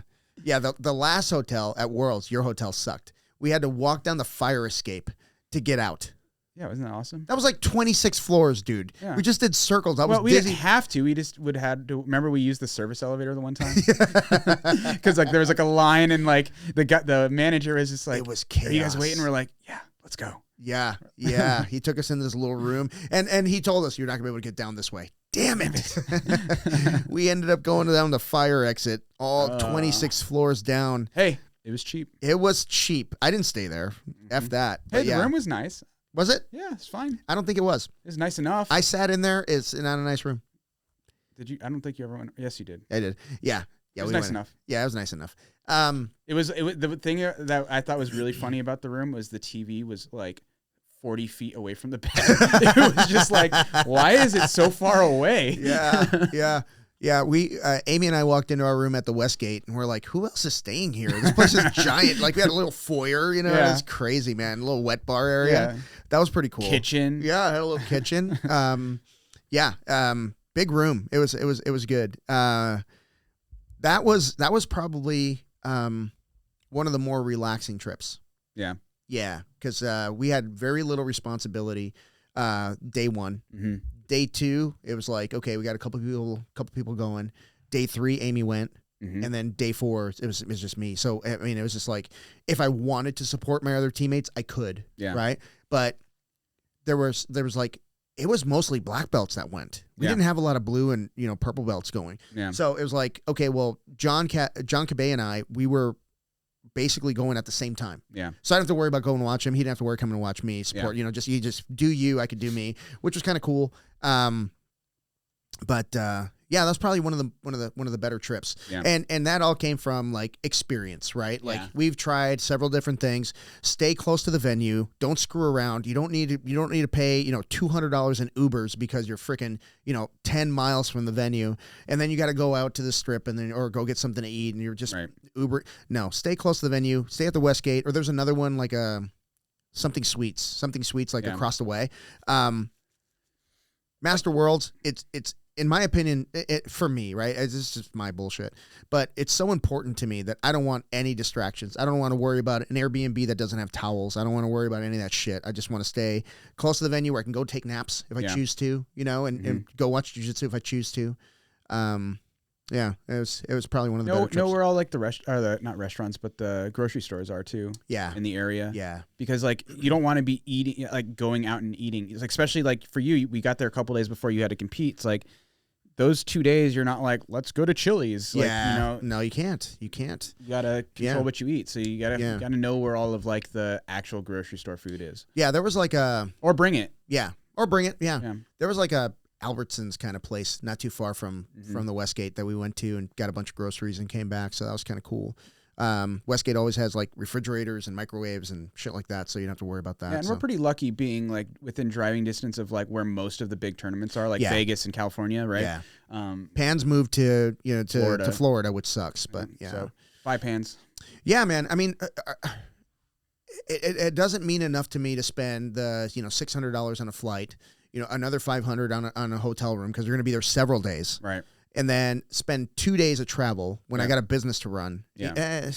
No, doesn't pencil out, man. Yeah. Doesn't pencil out.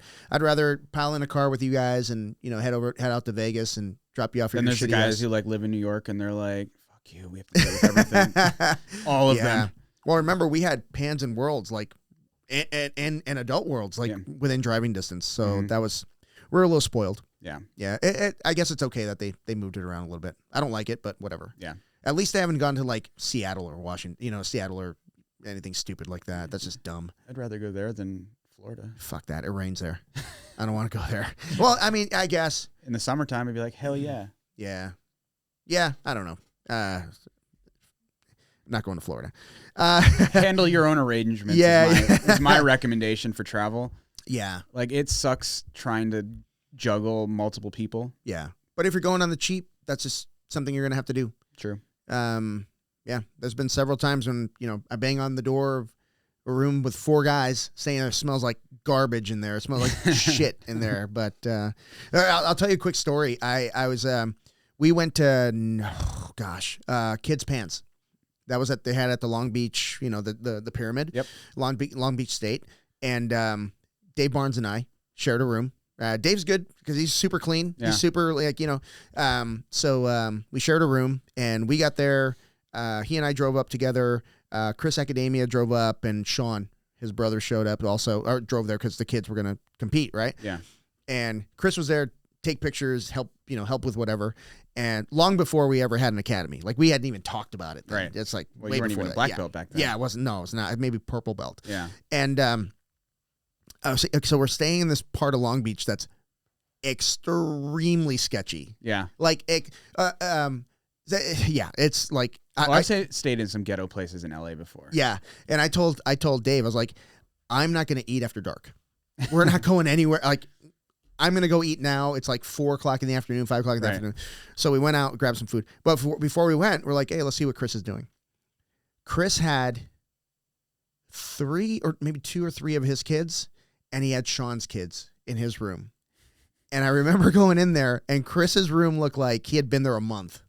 We just checked in. Like, it was chaos. Kids jumping for furniture and jumping across beds. And I'm like, it's like Chris is the center of the hurricane. And it's just like everything happening around him as he's moving around. And he's like cool as a cucumber, man. Just opening up his laptop, setting up a movie. Where are you guys going? Oh, yeah. Okay. I'll catch up with you guys. I'm like, later, dude. It was insane, dude. I mean, the patience of a saint, dude. Like, I was in there 30 seconds. I was like, I got to get the fuck out of this room. That stresses me out just thinking about it. Yeah, man. So that's the kind of guy Chris is. He can handle it. Yeah. But anyway, traveling tips. Balancing training and life. That's a tough one. Yeah. I mean, well, here's the reality. If your goal is to be a world champion, there is no life. No. Your life is training. Yeah. And I mean and the other reality is, it's like, if you want to do like the wife and kids thing, you better have a really understanding wife or husband, whoever you are. Right? That's at a professional level. Sure. Yeah, professional level, I 100% agree. Right. Or even not at a professional level. Like, I wouldn't say like, like some of like the really, really like hardcore competitors are professional level. Mm-hmm, like, you're not a professional at blue belt, right? Right. But if that's your goal, like having a boyfriend or girlfriend, having other hobbies, like if you want to be like, especially at adult level, like adult blue, adult purple, adult brown, like at that level, you need to like be sleeping in the gym almost. Like, just training as much as you can. Yeah. There's you have home, you have work, and you have training. Mm-hmm. Two of them have to suffer, and it's not training. Right. It can't be training, period. Mm-hmm. I mean, it's just the way it is, man. Yep. So if you have somebody like, a girlfriend or a boyfriend that's like, hey, we don't hang out enough. Yeah, that's because I have goals, right? I mean, that's tough, man. Yeah. And you have to make, and there is no balancing that. If that is your goal, that is an all-encompassing goal. Yeah. Right? But I think for most people, you want to do some local tournaments. You want to do maybe, win an open. Yeah. That kind of stuff. Yeah. Like, absolutely, for sure. I think it's like steroids. You got to cycle it. You got to cycle it. Like, and have a partner that knows that. Like, hey, like this next month and a half, I am going to be head on the grinding stone, right? Yeah. It's like that's all I'm doing is training. Yeah. And then after that, let's go on vacation. Yeah. Give me 6 weeks. I got to do this. And that's a tough one, man. That's a tough one because like, I have a really hard time, like, taking my foot off the gas. And when I do, it's literally going off a cliff. Well, like we talked about this a little bit earlier about how like you don't want to go off the deep end with your diet like after a tournament. It's like you can't. It is so easy to just say fuck it. Yeah. And then just like I'm not training for the next week or two like cuz I just competed and whatever. It's like no. Yeah. If the more, especially the longer you take off, the harder it's going to be to get back into that rhythm. Yeah. You kind of got to carry the momentum. It's one of those sports that you get what you put into it. Yeah. And it's, you gotta find out like what is more important to you. It's really helpful having like, partners that you train with or that train. Yep. Cause they're a little more understanding cause they understand that like there's a level of passion that you have to have if you want to be good at it. Yeah. And not being good at it sucks. Yeah. Yeah. So, and it's very, there are people out there because I know them. I won't name them, but there are people out there that train their asses off and they do not have support at home. Yeah. They do not have the support. But what I admire about them is if they had to train at 2:00 in the morning in a garage, that's what they would do. Yeah. Right. They just fit it in. They get it in when they can. Like maybe they have like, 3 kids that are in diapers. They cannot go to a 6 p.m. class. Yeah. They that's bath time. That's homework time. That's, that's all that time that they got to put in. Mm-hmm. But if there's a 6 a.m. class, they're there religiously because that's when they can get it in. And that's passion, man. Yeah. That really is. And I mean, on that note too, like, so the opposite side of it. So say you are that family guy, right? You have 2 young kids and a wife, and a demanding job. It's like, you have to come to terms that like if you want to be like Master World's champion or whatever your goal is, it's like that might not be attainable. No, it may not. You can win some opens. You can try real hard and put as much effort as you can, but just you got to be willing to accept that like that might just not be in the cards if that's your life. Yeah, it's not an unrealistic goal, right? But like you said, it may not be in the cards. You have way more obstacles than the guy who's all in. Yeah. And there are some people that I've met in jiu-jitsu that are like, they're not young, but they're single. They're freaking loaded. Yeah. And all they do is travel and compete. Yeah. And they're able to work remotely. Right. So, I mean, they're literally like living the life, right? Yeah. They're living that pro athlete's life at a amateur level. Right. Right. And they're really good. Mm-hmm. They're really good. But that's so few and so far between. It's not even. Yeah, it's not a reality for a lot of people, which isn't something that like.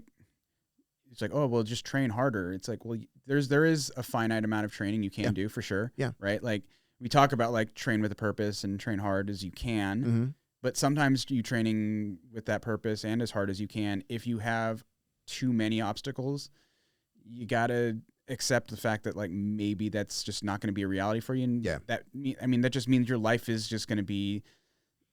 You're going to be a hobbyist, which is fine. And you can be a really good hobbyist. You can be an awesome hobbyist. Yeah. You can be really good at it, man. Right? I mean, it's a tough pill to swallow for a lot of people, especially, I think you find that a lot with like that 40-something-year-old guy who kind of like is kind of like real, he's like, oh, maybe I can be an athlete again. Yeah. And it's like, you can. You absolutely. You can get in really good shape. Yeah. You can get really good. You can get a really valuable skill. But there's like what Masters 3, 4, 5 this year. Five. You were at Masters 4 at Master Worlds, right? There was a bunch of savage animals in that division. Savages, dude. Yeah. Right. Savages. Yeah. Yeah. And I would say that you're probably in that the upper tier of people who have like less things in their way because you don't have you have an empty nest. Yep. And you have a supportive wife. Yep. And she trains. And she competes. Right. And you own a school. Right. Yep. So you have like a lot of, cards in your favor. I do. For training for something like that. But I created that life. Like it took a long time to get here. Right. It wasn't like overnight. Right. Yeah. I'm all of a sudden this person. Right. But then if you're that guy who's Masters 4, black belt, has wife and kids at home, has a really demanding job and it's like it's going to be really, really fucking hard. Yeah, it is, and there's insane people my age that have young kids. Dude. Like, okay, so first off, let me just start with, I apologize to my kids all the time because I had them when I was a kid. Yeah. When I was 24 years old, I had 2 kids, a mortgage, and a minivan. Okay, how we survived? Like, forget about money and how we survived, how it's a miracle. Yeah. It's and I apologize to them all the time. But on the same token, being a 45, 50-year-old, father of like an 8-year-old, 9-year-old. Yeah. Fuck that. Bro. Who has that energy? No. Like, the demand on your time and energy is so great at that point. I mean, you can either neglect them, right? Or you can go all in and be just fucking exhausted. I mean, how many stories you hear of like great, like, fighters, boxers, basketball players, football players. They were great like in their sport, but were terrible at home. Yeah. Yeah. A lot. Right? A lot. Yeah. Because it's kind of how you become great at something is you say fuck all to everything else. Yeah. Yeah. Yeah. I think it was Kobe Bryant was talking about like his training schedule, and he doesn't deviate, or he didn't deviate from it. And, the thing was like his wife was as competitive as he is. So she would tell him like, if you're going to spend all this time away from the family, you better fucking win. Right. Like there is no alternative to it. You better come away with it with a win. Yeah. And, I'm sure that's true for a lot of competitors out there. It doesn't happen by accident. You don't find the right person by accident. Right. You got to find somebody just as crazy as you are. Yeah. Okay. I feel like that one's kind of a bummer. What's that? I feel like that one's kind of a bummer. What's that? Like just balancing? It's hard. Yeah. It's impossible. I don't think there is a good answer for it. No, and Matt Mamelin and I were talking once a long time ago, and you're talking about like I didn't realize this at the time, but he's absolutely right. When you do jiu-jitsu, as long as we've done it, it's part of your life. Yeah. It's and it became part of our life very early on, within the first year, he says you've got jiu-jitsu, you've got home, and you've got work. If you take any one of those three away, you're pretty well lost. Yeah. You're living that life without passion. You know what I mean? Or you don't have a job, which sucks, right? Which means you can't do jiu-jitsu, right? And your family life is gonna suffer, right? And if your family leaves you, then what's the fucking point? Right? Of anything you ever did. So it's there's somehow we've balanced that. Yeah. I don't know how, but we're so far so good. Yeah. That one is a bummer. Who wanted to talk? I think that was your subject you want to talk about. Yeah. I don't ever talk about balance because I don't have balance. My balance is trying to get away with as little work at work as possible. Yeah, that's true. All right. Let's hope they don't listen to this. Okay, so training with smaller people. bigger people or less really skilled people. Yeah, this is a really good one. I read something, and I believe it was Hicks and Gracie's book, and he was talking about Who? Hicks. Yeah, that guy. So he was talking about training, competing, fighting. Right? I mean, he's a fighter. You know, forget about competitor. He's a fighter, and he was talking about that 5-minute timer and how it ruined the essence of what jiu-jitsu is. The essence of jiu-jitsu is to take somebody bigger, faster, stronger, better looking, everything that you hate in a person, drag them into deep water, and then put them to sleep. Yeah. Right? With that 5-minute timer, that's changed everything. Sure. Because you got bigger people kind of peeking over. All right, I can go full blast for the next 30 seconds, right? And smash this person. Mm-hmm. In some ways, like competitive jiu-jitsu, competition jiu-jitsu is a good thing. I really do. Yeah. I really believe it. I mean, it's without that, like, how else would people be able to make a living? Yeah, exactly. Yeah, and I think it's going in a really good direction. I agree that a lot of the, I agree that the martial art is, I don't want to say it's being lost, but it's kind of forgotten. Sure. Right? That number one jiu-jitsu is a martial art. But I mean, if you talk to, let's say you talk to 100 people that do jiu-jitsu, how many do you think would say it's a sport? Call themselves a player instead of practitioner? 100 people. Let's call it blue belts. 100 blue belts. 100 blue belts? Yeah. Well, I guess that depends on their age. No, 100 blue belts. They've only been trained. I think they all treat it like a sport. Yeah. And primarily it's a martial art. Yeah. Right. So it's a martial art where, you know, the smaller person needs to learn to use leverage and all that stuff, you know, for to handle a bigger person. I mean, I think in a lot of ways, though, the point system in competition is designed around, like, if I'm in a fight and I'm on your back, I'm winning. Yes. Oh no, I don't disagree. Like, don't get me. I love the sport aspect of it. I just don't want the martial art aspect to get lost. I don't want this to turn into soccer. Yeah. You know, kids soccer where they don't keep score, that type of shit. And I think eventually it could. It could. What I love about jiu-jitsu, especially at the... You know, the funny thing about that is when you take away the sport and you only make it the martial art, that's when you quit keeping score. Yeah, but people get fucked up, which is awesome. It's like the keeping score is the sport part of jiu-jitsu. Yeah. But I, like, that's my fear. What I love about jiu-jitsu, especially for kids, is that it allows them to lose. Mm-hmm. You can lose, and you can go home with nothing. And I love that. Yeah. And here's why I love that. If you get a kid who wrestles, right, and, you know, doesn't make the third place bracket, he just goes home with nothing. Yeah. You take a jiu-jitsu kid who loses in the quarterfinal, goes home with nothing.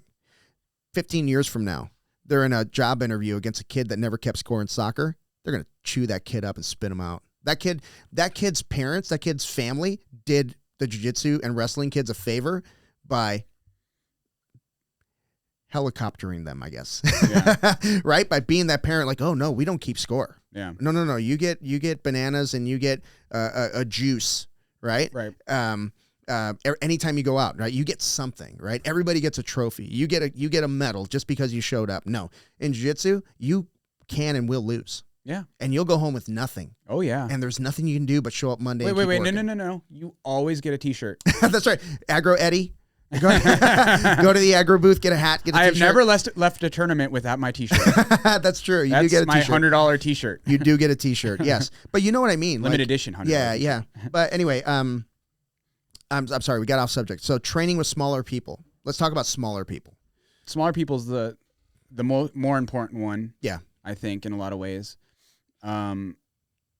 Being the big guy who imposes their weight and strength on a small person, that's the douchebag in the school. Yeah. Right? Nobody likes that guy. Or uninformed, right? They don't quite know what they're doing yet. Fair. Yeah. Right? If you're a brand new white belt, and you're don't be a douchebag. Don't be a douchebag. Just know that, like, that's the douchebag move. Yeah. Is just muscling around smaller people. Yeah. Right. But on the other hand, if you have that open conversation with, like, or not conversation, but understanding with that person. So, like, when I roll with Sierra, right, we're going to try to kill each other. Yeah. Like, I'm much bigger than her. Yeah. She's really good. She's really athletic. Good. Yeah. Right. Yeah. So I don't have to worry about, I know I'm not going to hurt her because I know what I'm doing. Yeah. right? That's the other thing. Being the bigger person, the injuries are probably your fault. Yes. So you need to be able to mitigate injuries as much as you can. And that means that you have to, you have to be experienced enough to like know like what positions are inherently dangerous. And I don't even mean like, oh, I have a toe hold. If I just throw my weight into this and I snap her leg. Yeah. Like, no, I mean like playing like 50-50 coming up and like driving my leg into like the outside of her knee or something like that. Like that's not a submission position, right? But it's a position that I can put a lot of force on someone's leg. And if they're smaller than you, you could apply enough force to injure them. Right. Yeah. And it's just like, you need to be, if you're going to be the bigger guy with the smaller person, you need to be aware of that, right? That like what you think 50% is could be that person's 100%. Yeah. Yeah. Absolutely. As far as like strength goes. Yeah. And when I roll with somebody smaller than me, I typically play bottom, and I love playing guard retention. That's kind of my game. You know what I mean? And that gives me the opportunity to have somebody like smaller, faster, try to pass my guard. And if they do pass my guard, I literally just roll and give them my back. Sure. Because I can practice getting out of a back take. Side control, they're small. Whatever, I can get out of there. I think there's a fine line too, like being the bigger person, like where you also don't want to act like you're rolling with a child. Yes, you can still get training in. Right. You can get training in. Right. Yeah. Because I think a lot of times that's what it ends up being, is like the big guy just kind of acts like he's rolling with his niece or right. Or whatever. Yeah. And it's just like, you don't want to be that person either. It's a just balance. Use technique. Yeah.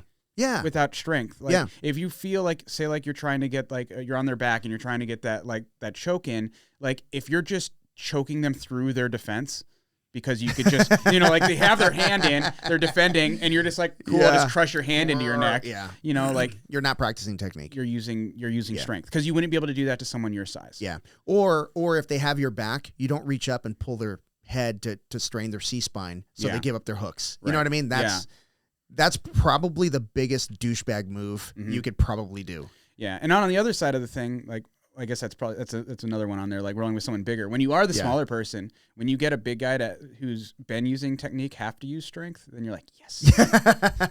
Yeah. You had to use strength to get out of that, didn't you? Yeah, that's true, man. That's true. But like, you don't get that without like, having that understanding, right? Yeah. Where we're going to play with skill, right? Yeah.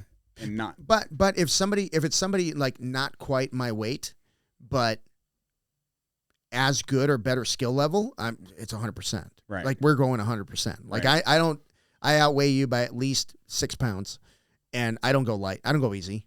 I don't play guard. Like, well, I pull guard, but I don't play guard. The only time I get hurt with is when I roll with you. Good. I'm glad I hurt you. And that comes from the less skilled. No, but you know what? Well, the one thing I want to talk about is the unknown. Yeah, I think that's really more critical. important. That we put down there. Like I think the smaller and bigger thing is really obvious. Like if you're the smaller person, like you need to be okay to say no. Yeah, I think is really important. With the unknown.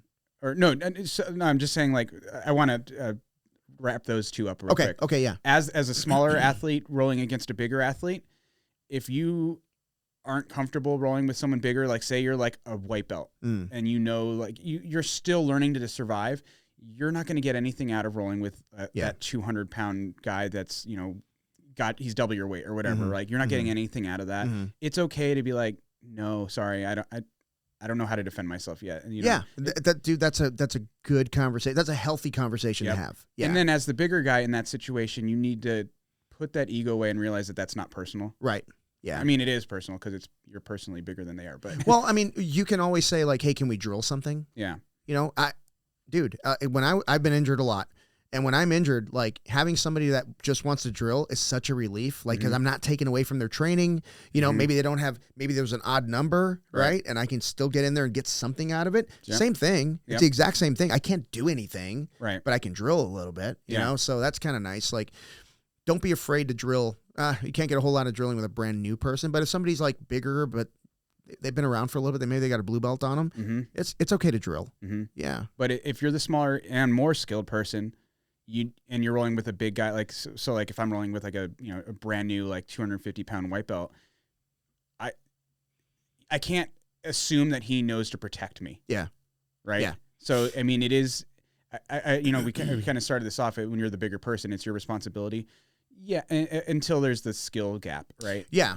Well, and something you said earlier that you haven't touched on is your safety is your responsibility. 100%. You said that earlier, and I want to make sure we talk about that because and whether or not that's saying I'm not going to roll with this person because I'm not comfortable. Like, yeah, push yourself out of your comfort zone, but not at the risk of your own health. Yeah.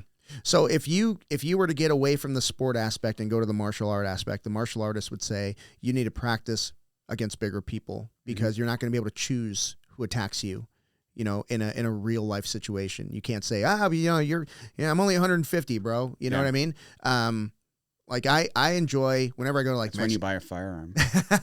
Well, when I go to Mexico, okay, this is where my brain goes. It's stupid. But when I go to Mexico and we're at, let's just say we're at one of the bars, and the first thing I look for is like, well, okay, where are my exits? Right? Yeah. Where are the exits? And I always look, okay, if anything happens, I'm just going to run this way. And Amy, take care of yourself. Just kidding. You got this. Yeah. Go start the truck, woman. But no, I always look for the exits. And number two, like, where are the assholes? Right? The assholes are always there. You can't miss them. Yeah. They're assholes. They'll let you know. Yeah. And then I look at the biggest asshole, and then I'm like, okay, that should be fun, right? Yeah. Because I know it from a martial arts standpoint, not a sport aspect. All I got to do is survive 30 to 45 seconds with that big asshole, and then he's dead. Right. Like, he is literally dead. Now, if the assholes get a little rambunctious and that shit is coming my way, there's the exit. I'm just gonna leave. Woman, start the truck, and we get the hell out of there. Right. That's the goal. Again, being okay to say no. Yes. Yeah. Very good. You don't need to stay at a bar if you're not comfortable anywhere. Don't be there. Don't be there. Yeah. So assholes come towards me. I go towards the exit. We leave. But if the assholes block the exit, this is awful, but I think about this a lot. Like, I think about who I would hit first. And okay, this is gonna be really bad, and I don't care. The people are gonna judge me. That's okay. I have a thought on this, so this is gonna be interesting. Okay, I'm not gonna hit the biggest person. Nope. I'm gonna hit the most innocent looking person in their group that wants nothing to do with the fight, because I want him to hate them for the rest of his life. I'm going to change the shape of his face. Like, I'm going to get overrun. Like, I know it. I'm going to get the crap kicked out of me by the other four, but this one little innocent guy is going to have a canoe for his face. It's never happened. I hope it never happens, but that's where my brain goes. That's so funny. Like, I want to ruin their life. You know what I mean? Like, I'm never hanging out with these assholes. It's like I'm getting my one win in. yeah, right? Yeah. I'm winning the first match. Well, at least. Yeah, I win the first round. But yeah, that's where my brain goes. How funny. Anyways, back to jiu-jitsu. But yeah, just to wrap that up, like I said, like be okay with saying no to your partners. If you are the smaller person, like, you're again saying your safety is your number one responsibility. Yeah. Right. So if you're not comfortable or you don't, and we're going to get into the unknown here in a second, but it's like, say no. Yeah. If you don't know whether or not that person's going to hurt you. Yeah. Say no. Yeah.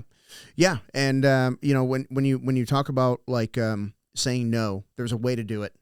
Right. There's a way to do it, and there's a way not to do it. Yeah. When you just like do this, like wave your hands, that's not cool. Yeah. When you used to say, don't make eye contact. But there's times when you can just walk up and go, hey, I'm gonna sit this round out, and they're like, oh yeah, whatever, cool. I get a round off. But over time, it's a hard line to ride too, because I mean, especially people get offended, right? If they're bigger, and you're just like, look, dude, I don't want to get hurt. I think in the long run, I think being honest with someone is probably the better choice, is just be like, hey, look, dude, I don't want to get hurt right now. And I don't know if that'll happen or not with us. So I'm just going to pick someone else. Yeah. Or just say, like, I'm looking to roll with someone more my size. Yep. Just say that. That's totally cool. Right. That's totally cool. When I'm like getting ready for a tournament, it doesn't really do me a ton of good to like roll with a bunch of 250 pounders.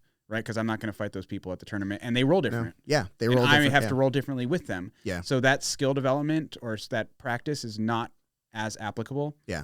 So, I mean, you can very easily just be like, I'm looking to develop my skill against people my size. Yeah, and I'm at a weight class where I can kind of handle the bigger people and I can roll with the smaller people without hurting anybody. And but it's rough on your body, man. When they hit that 200 plus, it's hard on the body. Okay, well, let's talk about the unknown, and I'm going to give you an example of the unknown that turned out to be a really good unknown. D walked into our academy. He was just checking places out to train, and I was teaching that day, and he, it's time to roll, and I rolled with him first because number one, like, I think it's important that he understands that I'm not just there as a figurehead. Yeah. Like, I love this shit, and I love doing it. But also, like, I wanted my other students to see, like, okay, coach is rolling with him. He must be okay. Yeah. Right? Because if you roll with D and don't know it, you're like, what the heck is this? You know what I mean? Because he goes full speed with somehow, like, so controlled. He is so controlled at full speed. I love it. Yeah. I love training with him. But I wanted the other students to see, like, okay, he must be okay. Yeah. Right? I really feel that's my responsibility. That's my responsibility as the coach in the room. Right? Yeah. No, I feel the same way, especially like in the fundamentals classes where we have like brand new people come in. You guys don't do a ton of rolling in the fundamentals class, right? No, we don't do any. Okay. We do situational. Right. So we do at Paul's. We definitely get rolls in, and I definitely like am willing, like, especially when like a big guy comes in, you see him like looking around and nobody wants. Of course not. Right? He's huge. Of course not. Like brand new white belt. Yeah, you got to jump on that grenade sometimes, right? Yeah. And roll with the big guy. Yeah. And that's. And sometimes the big guy is a D1 wrestler who just happens to just wrestle at Iowa. Yeah. And he destroys everybody in the room. Yeah. Or, I mean, who knows? I mean, maybe he's not a D1 wrestler, but maybe he has like high school wrestling and he held on to it better than some people do. Yeah. Yeah. Because like you can roll with some guys like, yeah, I have some wrestling experience, and he fucking puts you to the wall. Yeah. And then you say some guy who's like, I have some wrestling experience, and he seems like he's a fish out of water. Yeah. Right. Yeah, so there's levels to it, but there's no real way of quantifying it. Yeah. Yeah. So, I think as the black belt in the room, you're the one that's most equipped. Yeah. To handle it. Yeah. That's a good way to put it. Yeah. I like that. But on that note, I mean, we already talked about your safety is your responsibility. Your responsibility. Yeah. Like, just because you're the black belt and you have this brand new guy, maybe he has no grappling experience, zero. Yeah. Like, doesn't mean that he doesn't get, like, somehow doesn't know how to, like, maybe he watched enough videos and he just like figured out how to do a fucking double leg and he picks you up, right? Yeah. Like, you always need to be prepared for someone to have more skill than you expect them to. Yeah, and also be prepared to understand that, people don't know what the rules are. Like, we don't slam people, right? When we're training, stuff like that. And that's something you got to explain to them. Sometimes right after you get slammed. Yeah. Like, hey, bro, we don't do that. Yeah. And then he knows the next round he won't do it. But yeah, I mean, like you said, falling on the grenade's tough. Get your finger out of my butt. We don't do that in here. Well, we do, but not right now. I hardly know you. But yeah, the unknown's a tough one, man, because you can watch how they drill and be like, okay, this guy's going to be a little bit of a handful, and I'll step in. But yeah, and I don't know how it is for you, but for me, like, I've always been like on the lower half of the size spectrum here, right? So, I think as a smaller person, I think you learn more skills on like how to roll with big dudes in a safe way. Like if all you're doing is just trying not to get hurt, there's a way that you roll with a big guy. Right? Even if it's like, a brand new white belt, right? Like where you're like, I could submit this guy. Yeah. It's like, yeah, but you always want to have that feeling out process, right? Yeah. And that's not a wasted round, right? No. And it's kind of fun, like when you can frustrate them because you got good guard retention and they're trying to pass. They're trying to do whatever they can. Right. Right. And then you just feel their hips come up and boom, a little butterfly sweep. That's kind of a good feeling. Yeah. Especially if they're big, that's kind of cool. Yeah. But like we keep saying, like your safety is your responsibility first. Yeah. Yeah. Right. So before you get to show this like big dude that like a small guy can overpower him through technique, right? Make sure that he's not going to pick you up and slam you. Like you can, when you start that feeling out process, you can tell if some guy is going to want to pick you up and try to slam you. Yep. Right. And if he is, and you start feeling that that's what his like energy is going towards, just be like, hey, just so you know, we're not slamming here. Yeah. You're not hitting me. You're not, there's no eye gouging. There's no fish or whatever, you like no can openers, stuff like that. Yeah. Right. And I always tell them like, hey, we don't manipulate the C-spine. Yeah. That's all I tell them. Like that in and of itself should tell you, don't touch my freaking neck. Mm-hmm. But generally, like when you're rolling with that new big dude, regardless of if you're a small person or a big person, your goal shouldn't be to just embarrass this guy in front of everybody or beat the shit out of him. Your goal is just to be a partner for this person who has no exposure to the sport. Yeah. Right. So like your goal shouldn't be to like, oh, I'm gonna butterfly sweep him and end up in mount or whatever. Like, of course you can do that, right? Yeah. But like, just let this person move and get a feeling, because like I don't know if you remember. I remember the first day. It's like it's freaking weird, like because you're like intimidating. You're really intimate with people that you don't know very quickly. Yeah, right? It's like Amy talks about. She met Eddie and she had her legs wrapped around him for 45 minutes. Oh yeah, Eddie Morrow. Yeah, but you know what I mean. Like it's like let this person feel, because they know. Like you have to assume they know nothing. They don't, and they don't know like what the etiquette is. They don't know like,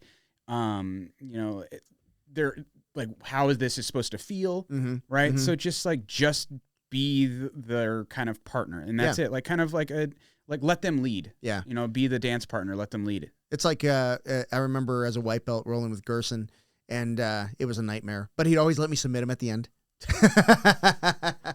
Every single with a round, smile. He'd let me submit him at the end. It was so funny, man. That's adorable. But he would like move me into the submission, and I was like, whatever. Gerson's spun me in the air. I don't even know what the fuck he's doing. Yeah. Oh my gosh. Well, that's all the subjects we had, man. Mm-hmm. That's everyone, and I think it was good. That was good. Is there anything else you want to cover? Anything we didn't cover that you want to talk about? No. I think being prepared for whatever you are, and that could be tournaments, that could be rolling with a big guy, like just putting some thought into like what you're about to do. Whether, like I said, like so a tournament that's a little bit longer term. Rolling with the guy in the next half hour, that's obviously short term. Yeah, it's like just put some thought into it. Like if I'm gonna roll with a big guy, I'm gonna put. I'm not going to try to get hurt here. I'm not going to try to like berimbolo him and then get squashed and have my spine get bent in half or whatever. You know what I mean? Shit. Or, if I'm going to prepare for a tournament, I'm not going to be going out drinking every night. Right. Yep. Well, I mean, I would, but. Well, that's totally different. Yeah. You can. Yeah, I have to. All right, everybody. Hey, that was episode 30. Thank you guys so much for the past 29 plus. And no, it's been awesome. And if you love the podcast, please like and subscribe on YouTube. Please subscribe on Instagram, Facebook, all that other stuff. And if you would, please give us a review on Spotify. Apparently that helps the algorithm. Whatever. But give us a review on Spotify. And Tojo, thanks for doing this, man. Of course. All right. Thanks.